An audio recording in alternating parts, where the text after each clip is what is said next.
Hello and welcome back to the Labyrinth of Grisaia, Amane's route. In the last episode, Yuji and Amane and Amane's mum carried out what Makina had dubbed Operation Torpedo, which would be a surprise attack on Amane's dad to make him talk with Yuji. Talk isn't the right word, as the two got into a lengthy fist fight, ending with Amane's father finally giving in. With that said, Amane returned back to the Miyamura Academy, where she was daydreaming and essentially thinking what she would write to Kazuki, while waiting for Yuji to come home from an exam so that he could get a better position. Let's continue. Well, damn, it's gotten pretty late. Glancing down at my wristwatch to check the exact time, I am briefly surprised by the unfamiliar clock face. Right, I really did pass, didn't I? After successfully completing the day's examinations, I waited until the results were announced at 1600 hours, at which point they handed out new ID cards and a gift to everyone who had passed, although I'm not sure why an American company would go with made-in-Japan watches. For a moment, I studied the new device on my arm. It's almost 2100 hours by now. I promised I'd be home in time for dinner today, so this probably qualifies as late. Maybe I should have called ahead to give her my ETA. Unfortunately, it's a bit too late to be regretting that now. Might as well hurry back to my room instead of mulling things over. I did manage to get back around an hour or so before the usual lights out time. Wonder if Amane is still in the dorm. As I'm taking off my shoes and pondering the matter, my train of thoughts is derailed by the sight of a teary-eyed woman standing in the lobby.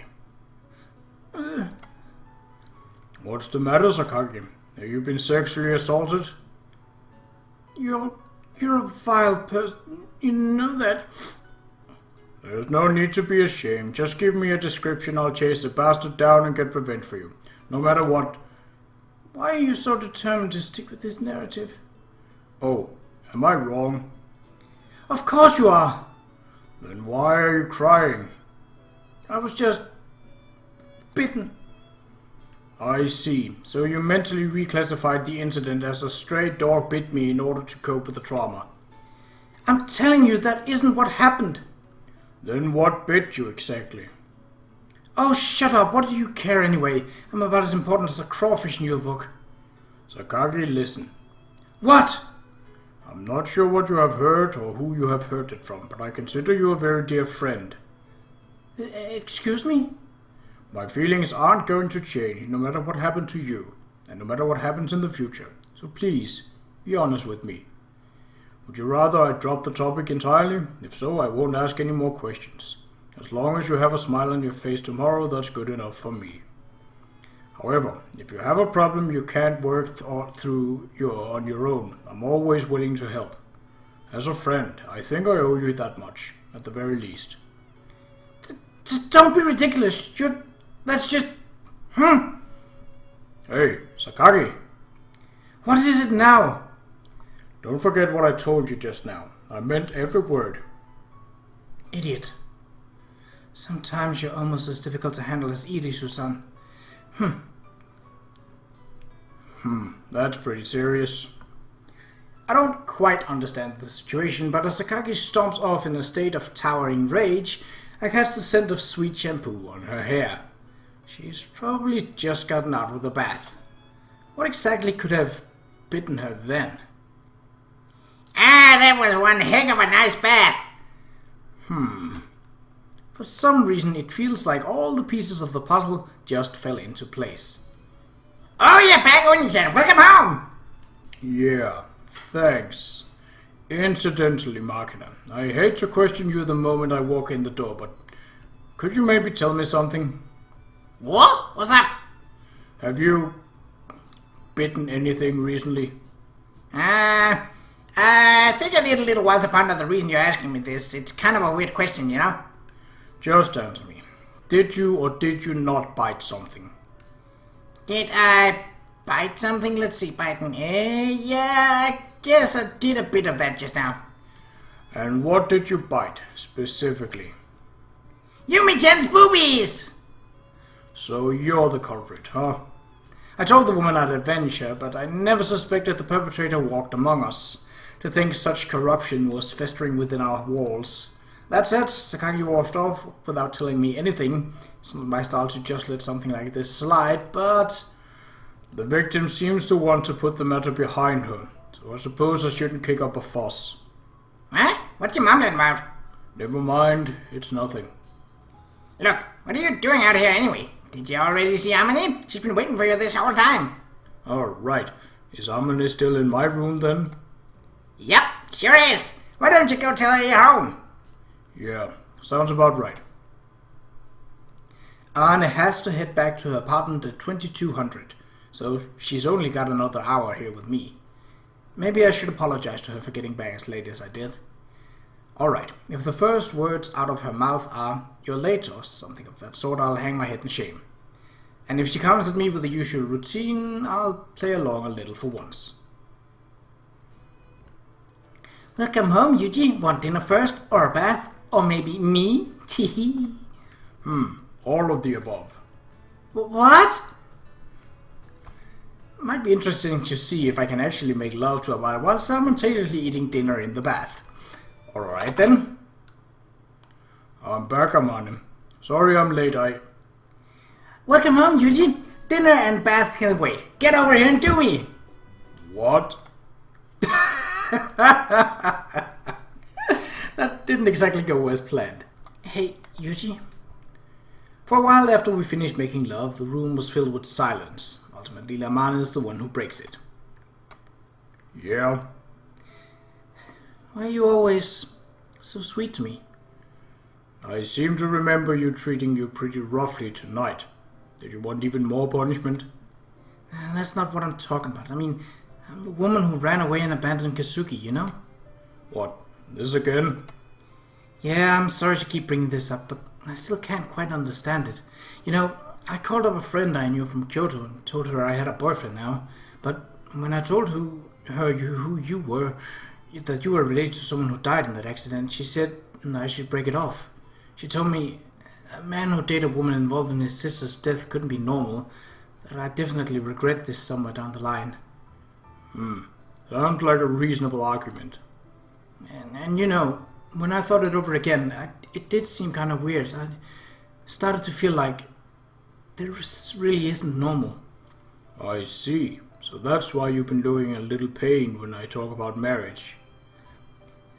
Are you really okay with being with me, Yuji? Of course. I'm with you right now, aren't I? Why is that? I left Kazuki for dead, you know. Can't say I have a clear answer to that. Is I'm in love with you not good enough? I'm happy to hear it, but I'm not sure it's enough for me, Yuji. Alright, let's see. Why am I alright with being with a woman who abandoned my sister? This might seem kind of simplistic, but it's just the way I am. Up until now, I've seen a lot of things normal people haven't. I saw people I called friends die many times, and no matter how sad or angry that made me, they never came back. The same applies to Kazuki, of course. Blaming you sure as hell isn't going to bring her back. I guess that might sound kind of cold, but like I said, I'm not an ordinary person. Next time someone tells you something like that, you can tell them it might sound strange, but my boyfriend's not exactly normal himself. Actually, you know what? I think you need to introduce me to this Kyoto friend of yours at some point. I'm sure she'll understand what kind of person I am when she actually meets me. And I need to give her a piece of my mind as well. Nobody gets to bully you, Amane. Except me, of course. Amane? Amane? What's wrong?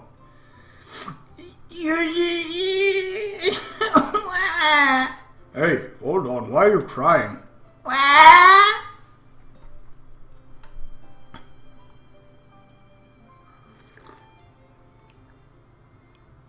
Women scare me sometimes.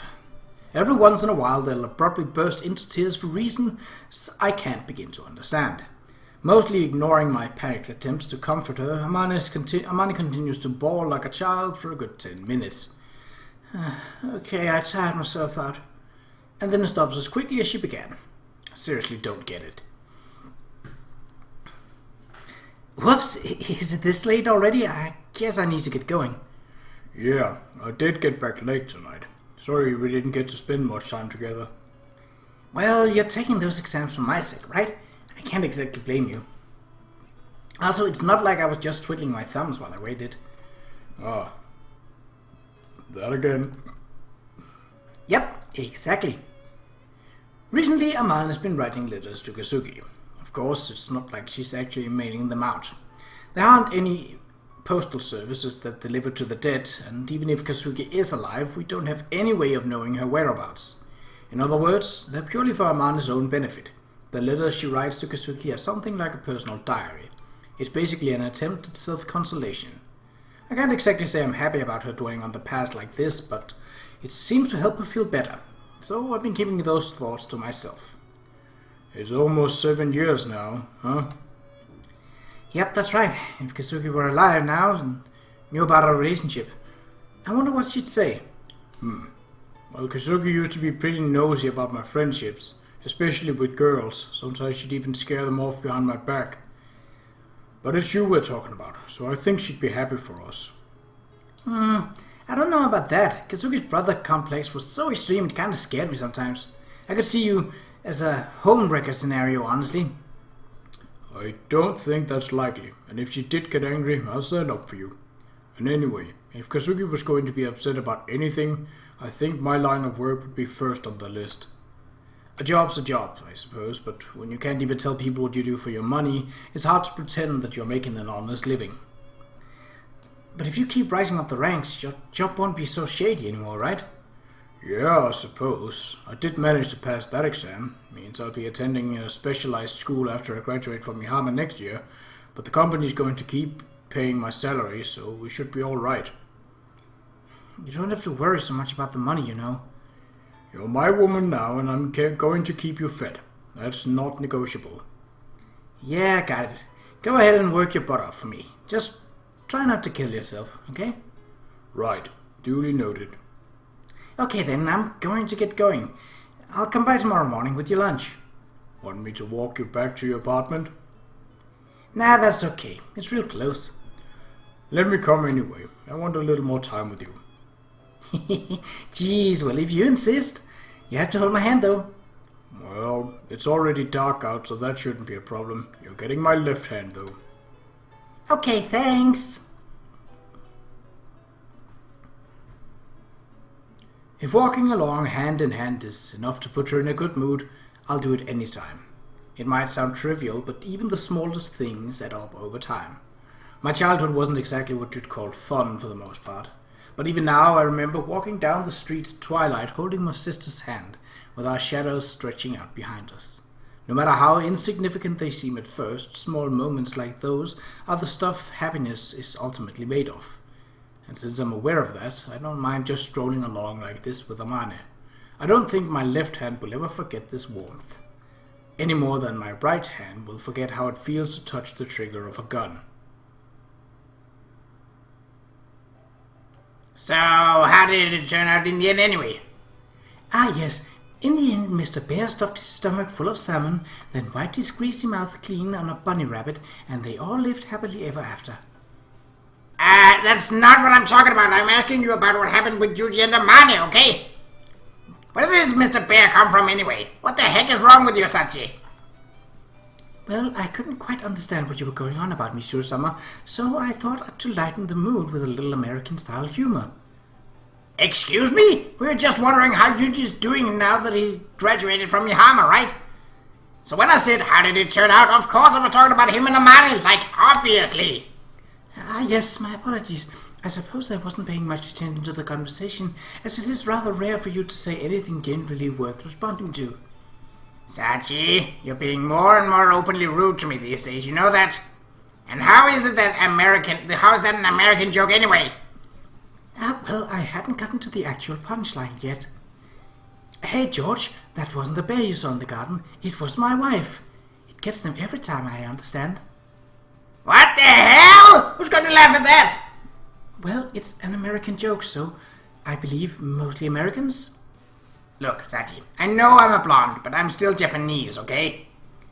Ah yes, in that case, perhaps a classic Japanese joke featuring Masao-kun and his 50 yen.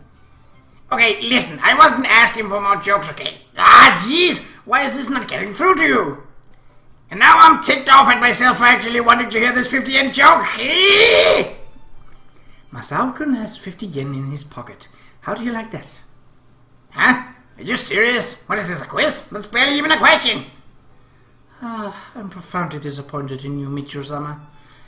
Maki-chan would doubtless have found the answer in the blink of an eye, but you truly are hopeless. Oh, come on! Do you have to act like that just because I couldn't figure out one completely ridiculous problem? Maki-chan, please come home soon. I'm tired of looking after this bottle blonde by myself. What? Seriously? Why are you talking about me like I'm some rambunctious toddler? Sakaki-san's already graduated, so has Kasami-san, and yet... Yeah, okay, I get it. I got held back a year. I admit it, I'm the queen of failing grades. But you know what? There's a reason for that. If I'd graduated, it would be just you and Makina here, right? So, I failed my classes on purpose, just so I could stay with you guys, understand? What kind young lady you are. I know, right? You better show me some gratitude. Indeed, whatever the truth of the matter may be, when I learned that you would not be leaving this academy, I must admit my heart was gladdened. For all my complaints, I truly do love you, Michiru-sama. Sachi, that's... How many points? What? That was my latest Tsundere act. After repeatedly insulting your intelligence for quite some time, I finished off with a gentle show of affection. I think it was a fairly respectable effort myself, but as you're an acknowledged opinion leader in the Tsundere industry, I'd very much like to hear your score. I want to be furious, but I just can't. That's the Tsundere magic, all right. 100 points! 100 points! Well, there's no one here to stop us, so let's cut off our little coverage routine now. I wonder why Maki-chan's so late anyway. Oh, right. Where was she going today? Professor Grandpa took her to a pottery workshop in Shizuoka, where she'll be learning various techniques for sculpting by hand. I believe she said they would be back sometime this afternoon. Well, they're in Professor Grandpa's car, right? Withered leaf sticker and all. They probably creeped along until they got caught in traffic or something. That's not a withered leaf. It's an abstract symbol based on the maple leaf, and all it indicates is that a senior citizen is behind the wheel. Please refrain from any jokes that might be considered insensitive in the context of our rapidly aging society. It's not like I was making fun of him or everything. Driving safely is definitely the way to go, right? Amane could learn a thing or two from him. Oh, right. That reminds me. Amane, that was my first question. What happened with Yuji and Amane? How did we get so off track anyway? Amane-san is still residing with her parents in Kyoto, training in preparation for her marriage. She just sent us summer postcards the other day, didn't she? Huh? I didn't get anything like that. Hey! What's with the... Oh, perhaps I shouldn't have mentioned that face. Well, Kasami-san's currently on assignment at his company's Shizuoka branch, apparently helping to train their next generation of employees. However, I believe he'll be returning here for a visit fairly soon. What the heck? If you know what they're doing right now, couldn't you just have told me right away? Why did you start babbling about bears and bunny rabbits? I do apologize. I'm not quite sure what you're talking about, Michiru-sama.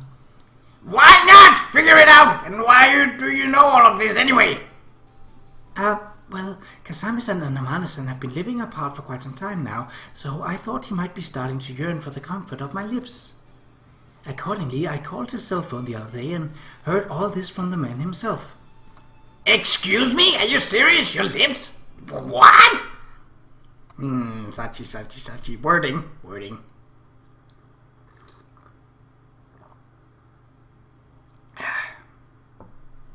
Well, putting aside the fact that our old friends were basically gossiping about us behind my back for a while there, when Yuji's hectic schedule finally settled down a little, we tied the knot officially, and my name changed from Su Amane to Kasami Amane. To be honest, having a new surname felt a little strange at first. Kasami-san? Kasami Amane-san? That's me, yes. When I went to pick up some form from a government office, the sound of a clerk calling my own name would remind me of Kesuki. and when packages were delivered to our home, I kept thinking, oh, that's right, every time I signed the receipt. But little by little I started to get used to it, and by the time it sunk in completely, I was lucky enough to become a mother. Oh, that's an awesome picture.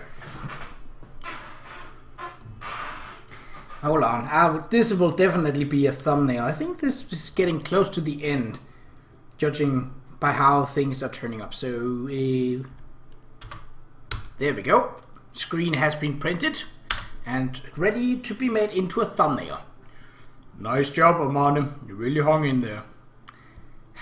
Yep, but she actually popped out pretty easily, you know. Guess those big hips of mine come in handy sometimes.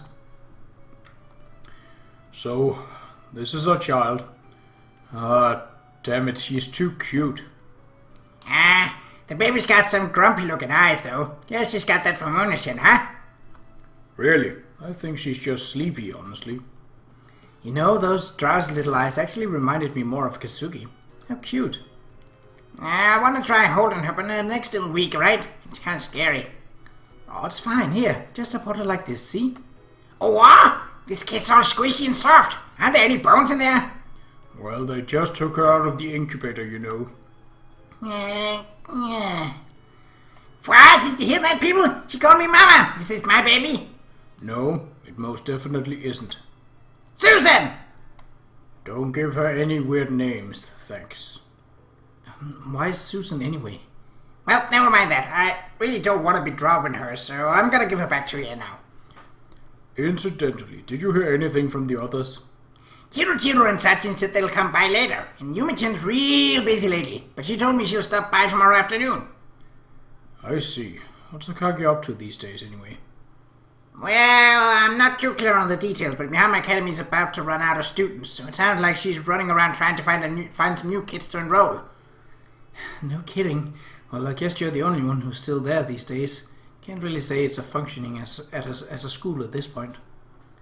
By the moment, Yumi-chan's working her butt off trying to get a class of about 250 people for, like, the year after next. I'd say I want to see Mihama disappear. Hopefully Sakagi pulls it off. But enough of all that. Why don't we take a photo and mark the occasions? You guys can send out "We had a baby" postcards, like a pair of oversharing doofuses. Yeah, that sounds good. Let's do that. Also, a postcard isn't exactly oversharing. That's just basic etiquette, kid.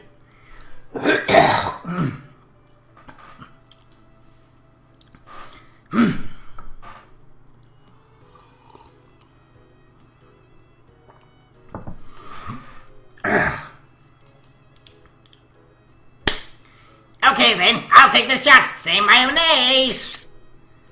Oh wait, did I close my eyes just now? Why mayonnaise anyway? Don't sweat the small stuff. Look, it came out just fine, right? I'll tweak it a little for you and get some postcards printed. Right. Dear Kasami Kasugi, it's been quite some time since I wrote to inform you of my marriage, but now I've become a mother as well. Our child is an adorable girl with sleepy eyes who weighed 3,112 grams at birth. We named her Yuki, written as a princess with gentle wings. Regardless of the fact that I gave birth to a daughter, Yuji advocated for the manly and spirited name Yuki, using the characters for bravery, but I'm more concerned with raising a kind daughter than a courageous one, so that suggestion was vetoed instantly. After a long and tumultuous debate involving my parents, we eventually decided on a spelling that suggested an angel's wings, while also borrowing the princess from your name. I want her to grow up kind, clever, and strong enough to endure any hardship. Maybe that's a tall order, but we're going to do our best to raise her well. I guess you'd be an aunt now if you were still alive. If you really are out there somewhere, I'd be very happy if you came by to hold my baby in your arms, at least once, but maybe that is too much to ask. At any rate, we're doing just fine. That's all for today. From Kasami, Yuji, and Amane. My old habits kicked in yet again. I wrote another letter to Kasugi. Of course, I can't put down her address. The only thing I've written on that part of the postcard is the name Kasami Kasugi. I've actually written and posted a few letters to her informing her of our marriage and keeping her up to date on my life. I'm well aware that a letter with no address will usually end up being returned to its sender, but there was something slightly comforting about dropping them into the postbox. Strangely enough, none of the letters or cards I sent Kazuki actually found their way back to me. It might just be that they're getting misplaced or lost in the mail, of course. But personally, I can't help feeling that Kazuki's reading every single one, wherever she is. Amane, have you finished writing up all the new baby postcards? Yeah, I'm all done. Okay then, I was just about to go to the convenience store, so I'll drop them off in the postbox for you. Oh, really? Thanks. I appreciate it. Whee! See you later! Of course, one of those postcards isn't properly addressed. But if it somehow finds its way to Kazuki in heaven, I wouldn't really be surprised. After all, it's the Kasami Kazuki we're talking about here. She always could make the most absurd of miracles seem perfectly plausible somehow, and I'm sure that still hasn't changed. Kazuki, if you are really alive, where are you? And what are you doing? Am I ever going to see you again? If I spoke these words out loud, Yuji would probably scold me for dwelling on the past once more. But I'm not giving up. If I keep on believing, if I keep on praying, I think we'll see you again sometime. So, I'm not going to say goodbye. I'll keep you updated on how things are going, so just sit tight and wait for my next letter. Okay, Kazuki?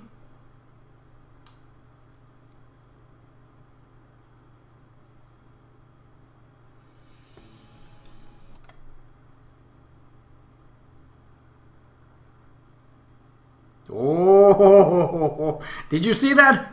Did you see that? That was the outline of someone's hairdo. And, well, obviously we know who that hairdo belonged to.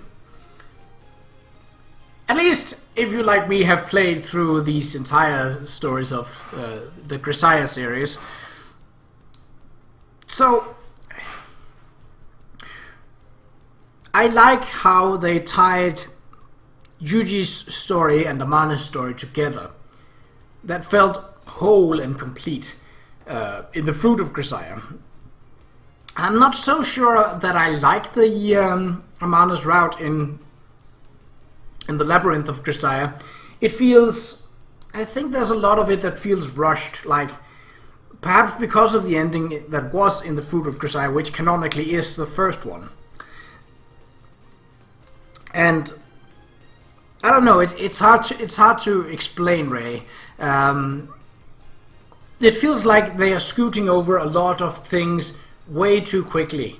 I get that it's a smaller story, which should have a maximum length of something, but still, this sort of didn't feel exactly right.